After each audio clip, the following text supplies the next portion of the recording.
marker, the Invisible Man. You see us, or you don't. Action. That was cheesy. What's going on, Alamo City Movie Talk fans? I'm Ryan D, aka Ryan680. I'm Angela, that Kelly DeAnge. And this is Alamo City Movie Talk. Movie Talk for movie fans, guys. We bring the movie world right into your ears, devices. Thank you for making us a part of your day. Let's get right to it. It's been a while. We haven't put out any content. The last time we recorded was probably like 2 weeks ago. Then we released the episode last week. So I do want to apologize on that. We've been a little busy. Life happens. We had a disaster. A loved one did pass away in January, so it's been a rough 6 months to us. It feels like 6 months, but we're getting back at it, and it's just encouraging. And thank you guys. I know you commented on us saying oh, check out this movie and everything. I do apologize we weren't able to get to it, but here it comes, guys. This is our review of The Invisible Man. All right, let's get right to it. I mean, it's a self-explanatory title. I mean, I did not watch any trailers for this. And I was the exact opposite. Yes. I've been binge watching a couple Hulu shows. Without me. They have... Well, without me. The shows he doesn't want to see. Lego Masters I want to see. I asked you and you said no. Anyways, I've been watching The Masked Singer 2. We're watching season 2 and then part of season 3. So we have the commercial Hulu version, Got the Black Friday special. The Black Friday special. So like every episode has like five commercial breaks. Mm-hmm. And every single commercial break has dealt with a trailer for Invisible Man. So I've been watching trailers for The Invisible Man for the past couple weeks. So I literally have seen every trailer out there for this. So I was the exact opposite. Yeah. Okay, I get you. So you saw, and you were saying also that all the scenes, they were all the intense scenes, the action sequences. I'm going to spoil it for you.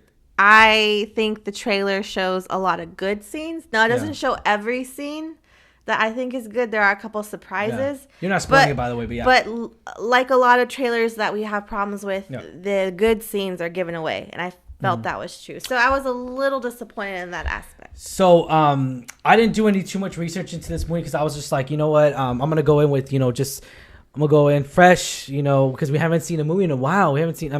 But this week we got 2 movies, and this was one of them. Opening sequence for this movie, I'll go straight into the film.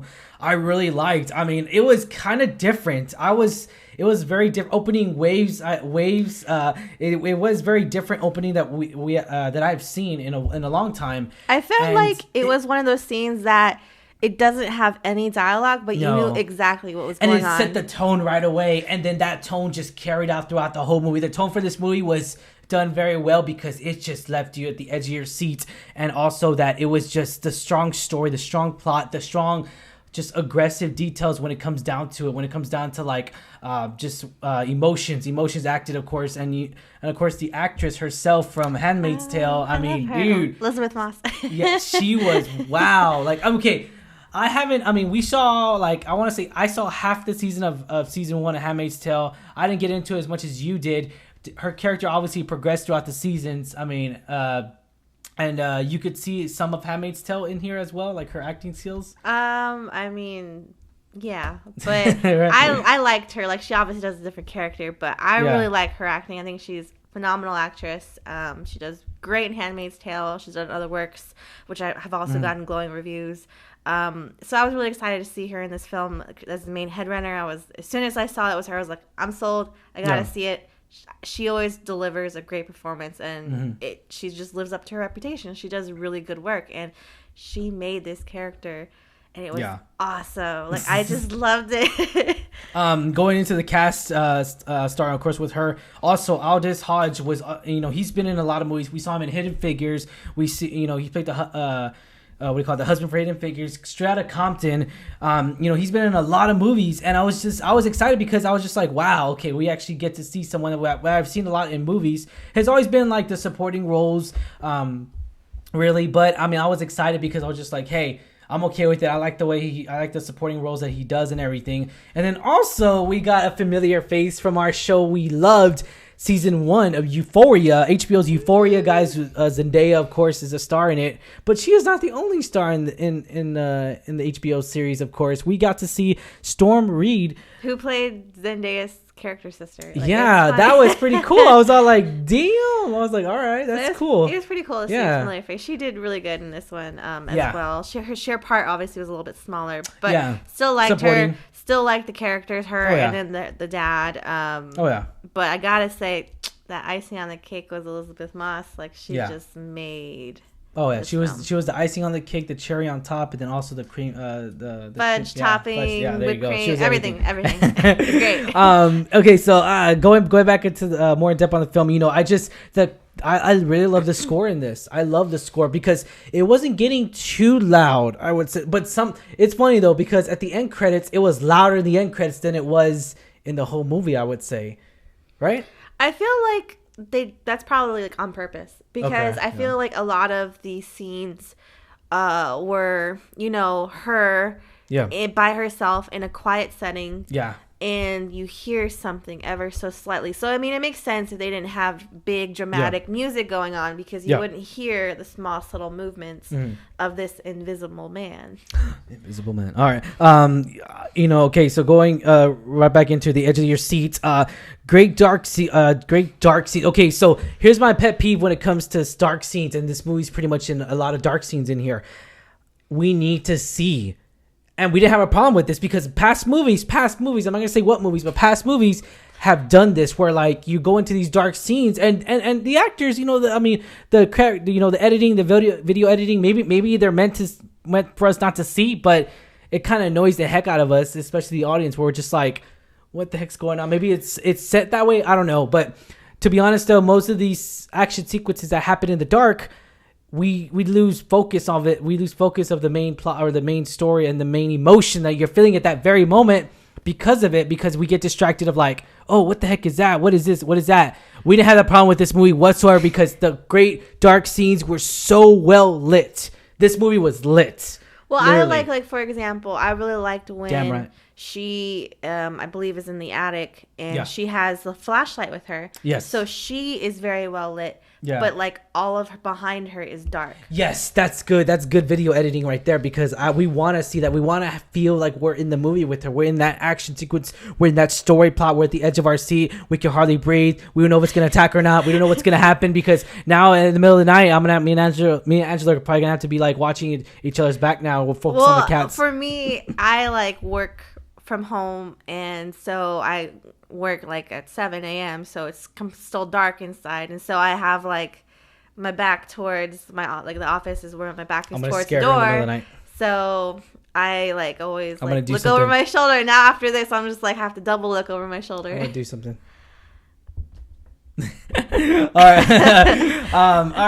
So what did you feel like they needed? I mean, there's some stuff. Obviously, this movie was in full-on logic when it came down to. We're not going to spoil it whatsoever, by the way. No spoilers. They needed a trailer that didn't give away everything, or mostly everything. Like I said, there were still a few good surprises that were shocking. I didn't see coming, and I'm happy I didn't see it. The trailer. Yeah, and I wish, like I said, the only reason why is because I've been binge watching Hulu, so I've been kind of like force-fed all these commercials. Yeah. But I really wish the commercials were a little bit more mysterious. Still love the film. It was great. I just could see like the setup of how something was, and I'm like, oh, that's gonna happen because I saw it in the trailer. This is a great thriller. Oh my God, it's a huge thriller. I mean, the Blumhouse guys, you know what you are doing. This is a jewel right here. This is it. It's a great movie. Great movie. Be sure to check out theater near you guys. Great horror moments. Great thriller moments. I also love how it makes sense. The logic is really there, and then some of the scenes are logic's not really there, but it's okay because it was mainly a lot of good logic here. It made sense in our current time. This takes place in current time. Yeah, I mean, it's written to where you would believe that would possibly happen. Yes. Yeah. Oh yeah. The way he's invisible is possible. Exactly. So I'll say this: great climax point. I mean, great climax moment. It was really good. I really enjoyed it because he again leaves you at the edge of your seat. You're just like curious and stuck to curiosity and obsessed because you're just like, oh my God, what's gonna happen? Is she gonna survive? Is she gonna? What the hell? What are you doing, girl? It's like almost like you're yelling at the camera and telling her like, girl, what are you doing? Don't do it. Don't walk in that room. But it's more also, I think, like, what are you doing? What's happening? Yeah, exactly. Like we've all done it. Scream. We've all done it. Yeah, I do. I think I have a problem with flinching. I think that's my thing. Okay. Flinching. Yeah. Oh yeah, you do. Good chemistry development when it comes down to it, because I was just like, wow, character development for this. Correcting myself. Character development was so good, done very well. Like I was just like, wow, bomb, wow, like this is really good. Like I loved it because it just everyone changed dramatically, and it took a toll on everybody. It took a toll on. And that's the thing. Like I feel like that's one thing maybe that's believable. It's not just the person. Like it's not just Elizabeth Moss' character who's affected. It's everybody. It's everybody. Like all the characters. And I feel like that's something that made this real. The chemistry between every single character was so brilliant and done. It didn't feel rushed. It didn't feel unnatural. It had such a smooth, natural feel to it, and I just believed every second of it. I really did. You know, there's a lot of those movies where just like they're like it kind of forcing you to believe it, but not. It's not. This didn't have that problem, guys. So just be on the lookout for that. I will say this: a great thriller that Blumhouse knows how to do. I'll say that, man, dude. I'm excited for this. Was this a film that we deserved? Oh, definitely, right? Yeah. Okay. Yeah. Now let's go to ratings. One being the lowest, 10 being the highest. We're gonna give this because I'm gonna give this really high though. I mean, I would say I really, really enjoyed it. I'm stuck between an 8.5 and a 9. That's how high I am. I want to say probably, and I hate this, and I hate myself for this. I'll probably give it a 7.5. Only because I pretty much saw everything. Okay, well, scratch that. Delete that in the back of your mind. I can't though, because I could see it coming because of the trailer. Yeah. And because I saw it so many times. If you didn't see, okay, right now it's okay. If you didn't see if I didn't see any of the trailers, you didn't see any of the trailers, I probably would have given it like an 8. Okay. 8, maybe 8.5. But because I kind of was like exposed to every episode that I would watch on Hulu. And again, I binge watched this. Every episode had like 5 or 6 commercials, each with a trailer. I'm sticking to 8.5, by the way. So I feel like when I saw it in the movie, I already saw it coming, and that kind of affected it. Yeah. Because I've seen it so many times. So I would give it a 7.5. It was still really good. I still really encourage people to see it. Oh, yeah. Check it out. We both recommend it. This is actually done by director himself. He's actually worked with James Wong in the past. It's funny because I was all like, wait, that guy, I mean, I when I saw the picture of the director, I was like, wait, Saw. Like, I was all like, dude, man, I mean... I never saw it. Oh, man. This guy's James not... Wan, but... Yeah, this guy is not... he's so familiar with horror. I was just like, wow, okay, now I understand why it's so good. Yeah, I mean, Saw's a classic horror film. I'm not personally into gore, so I've never seen any of the Saws in their entirety. I've seen clips of, certain scenes. But I know you were really excited to find that little tidbit. He also wrote Insidious, the first one, along with James Wan as well. I mean, he's been a huge part when it comes to the horror department, which is kind of surprisingly because I was just like, it's not new. I mean, it's not New Line Cinema because, the Monsters Universe. Oh, by the way, real quick. So the Monsters Dark Universe, there's no connection to this whatsoever. No connection, guys. That we can see. Yeah, we haven't. To the best of our knowledge, we didn't notice anything. No, as far as we know. But there is Jigsaw somewhere. Be sure to see if you can find it. We're not gonna spoil it, guys. Jigsaw's in there, the doll's in there, so be sure to check that out. And it's funny too because James Wan's and oh my god, what's the guy's name? The director's name? Wendell. Yeah, Leigh Wendell. He's always wanted. Wendell. Yeah. He always really wanted to put the doll in movies, and so like. Rumor has it it's in there, so like an Easter egg. Yeah, that's funny. We'll mention graffiti and we'll just say that, okay? Somewhere in the graffiti.